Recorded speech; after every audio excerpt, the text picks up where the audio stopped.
भगवान शिव कहते हैं, गरीबी से मुक्त होना है तो ये 7 बातें किसी को मत बताओ। अतः कौन सी हैं वो 7 बातें, चलिए जानते हैं इस पवित्र शिव कथा के माध्यम से, जिसमें भगवान शिव ने माता पार्वती को विस्तार से बताया है। बहुत समय पहले की बात है, कैलाश पर्वत की गोद में बर्फ से ढकी चोटी पर भगवान शिव ध्यान मग्न थे। हिमालय की शांति में केवल बर्फ के पिघलने और मंद वायु की सस्वर लहरें गूंज रही थीं। एक दिन माता पार्वती ने भगवान शिव से एक प्रश्न पूछा, एक ऐसा प्रश्न जो हर मनुष्य के जीवन से जुड़ा है। माता पार्वती ने धीरे से कहा, स्वामी, मैंने देखा है कि धरती पर अनेक लोग कठिन परिश्रम करने के बावजूद दरिद्र बने रहते हैं। वे न केवल धन से वंचित रहते हैं, बल्कि उनका आत्मविश्वास भी टूट जाता है। कृपया बताइए, क्यों कुछ लोग जीवन भर गरीब रहते हैं और कुछ थोड़े प्रयास से ही समृद्ध हो जाते हैं? भगवान शिव मुस्कुराए। उनकी आंखों में ब्रह्मांड का रहस्य झलकता था।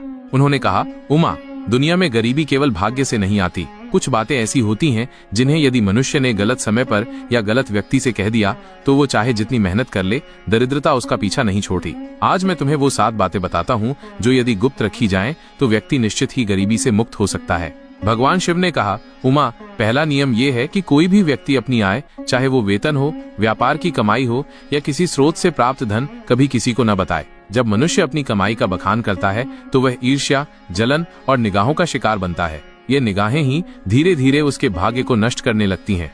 माता पार्वती ने आश्चर्य से पूछा, पर स्वामी, अपने ही परिवार से ये क्यों छिपाया जाए? शिव ने उत्तर दिया, उमा, विश्वास और नियत अलग अलग बातें हैं। कई बार अपने ही लोग मन में तुलना करने लगते हैं और ये तुलना संबंधों में दरार लाती है। यदि मनुष्य संतुलन और शांति चाहता है तो अपनी आय केवल अपने ईश्वर और खुद तक सीमित रखे।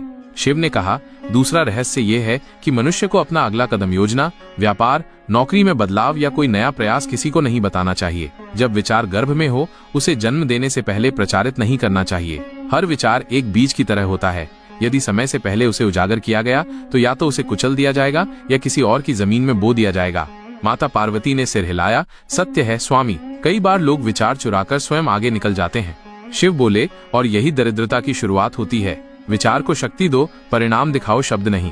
शिव ने कहा, उमा, तीसरा रहस्य घर की बातों से जुड़ा है। जो मनुष्य अपने घर के झगड़े, पत्नी से तकरार, बच्चों की गलती या परिवार के अंदर की कड़वाहट बाहर प्रकट करता है, उसका सम्मान और भाग्य दोनों ही धीरे धीरे क्षीण हो जाते हैं। दरिद्रता सबसे पहले उस घर में आती है जहाँ गोपनीयता का स्थान नहीं होता। माता पार्वती चिंतित हो गईं, परंतु यदि किसी को सहायता चाहिए तो वो क्या करे? जो सहायता आत्मा को गिराकर मिले वो मदद नहीं होती, उमा। भगवान शिव ने गंभीर स्वर में कहा, समस्या का समाधान भीतर से खोजो। बाहर की सहायता तभी मांगो जब आत्म संयम कायम हो। चौथा नियम यह है, शिव ने समझाया, कि जब मनुष्य दान करे, पुण्य का कार्य करे, किसी की मदद करे, उसे इसका ढिंढोरा नहीं पीटना चाहिए। जैसे कोई नदी अपनी धारा का प्रचार नहीं करती, वैसे ही दान भी मौन रहकर किया जाना चाहिए। जो व्यक्ति अपने दान को दिखावा बना लेता है, उसके पुण्य का फल नष्ट हो जाता है। पार्वती ने कहा, किंतु स्वामी, क्या दूसरों को प्रेरणा देने के लिए बता देना उचित नहीं है?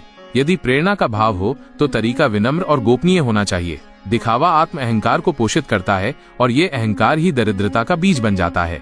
भगवान शिव बोले, उमा, 5वां रहस्य ये है कि मनुष्य को अपने दुख, तकलीफें और असफलताएं हर किसी को नहीं बतानी चाहिए। जब वो बार बार अपने दुखों का उल्लेख करता है तो वो उन्हें और गहराई देता है। ये विचार ब्रह्मांड में फैलते हैं और वही ऊर्जा लौट कर आती है। पार्वती ने प्रश्न किया, तो क्या दुख को भीतर ही दबा लेना चाहिए?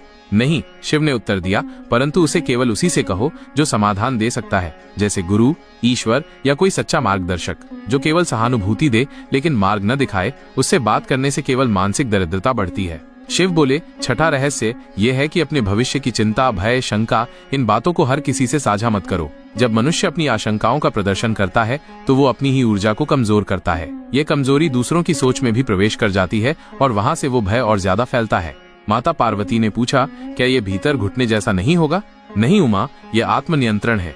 जब भविष्य अनिश्चित हो तब मौन रहकर कर्म करना सबसे शक्तिशाली उपाय है। जो अपनी योजना, डर और संशय सबको दिखाता है, वो कभी निर्धनता से नहीं निकल पाता, क्योंकि उसकी आत्मा हर दिशा में बिखर जाती है। भगवान शिव बोले, और अब अंतिम रहस्य, ये सबसे महत्वपूर्ण है। जो व्यक्ति ध्यान करता है, मंत्र जाप करता है, कोई तपस्या करता है, उसे ये बातें सार्वजनिक नहीं करनी चाहिए। आध्यात्मिक उन्नति का मार्ग बहुत कोमल और सूक्ष्म होता है। जब इसे अहंकार या दिखावे से जोड़ा जाता है तो इसकी शक्ति नष्ट हो जाती है। पार्वती ने श्रद्धा से पूछा, तो क्या साधक को सदा मौन रहना चाहिए? शिव बोले, हाँ, जब तक साधना फलित न हो जाए। जब उसका आत्मबल इतना प्रबल हो कि वो स्वयं प्रकाश बन जाए, तब उसे कहने की आवश्यकता नहीं होती। लोग स्वतः पहचान लेते हैं। भगवान शिव ने अपनी कथा समाप्त की। पार्वती के मन में अपार शांति थी। पार्वती ने कहा, स्वामी, ये 7 बातें तो जैसे जीवन के रहस्य हैं। यदि हर कोई इन पर अमल करे तो निश्चित ही जीवन में लक्ष्मी का वास हो सकता है। शिव मुस्कुराए, उमा, लक्ष्मी चंचला है। वो वहां नहीं रहती जहां शब्दों का विकार हो, रहस्य उजागर हो जाएं और अंतरात्मा की गोपनीयता भंग हो। यदि कोई मनुष्य इन 7 बातों को अपने मन में स्थायी रूप से बैठा ले तो दरिद्रता उसके द्वार पर कभी नहीं ठहरती। पार्वती ने श्रद्धा से प्रणाम किया। उस दिन कैलाश पर्वत की शांति में एक और अमूल्य ज्ञान जुड़ गया, वो 7 रहस्य जो गरीबी को दूर कर सकते हैं यदि उन्हें सही समय और सही मौन के साथ निभाया जाए। अगर आप भी इन 7 बातों को अपने जीवन में अपनाएंगे और गोपनीयता का पालन करेंगे तो आप भी ईश्वरीय कृपा के पात्र बन सकते हैं। दरिद्रता केवल धन की कमी नहीं, आत्मबल की कमी है, और जब आत्मबल जागृत हो जाए तो लक्ष्मी स्वयं आपके पास चलकर आती है। हर हर महादेव। ओम नमः शिवाय।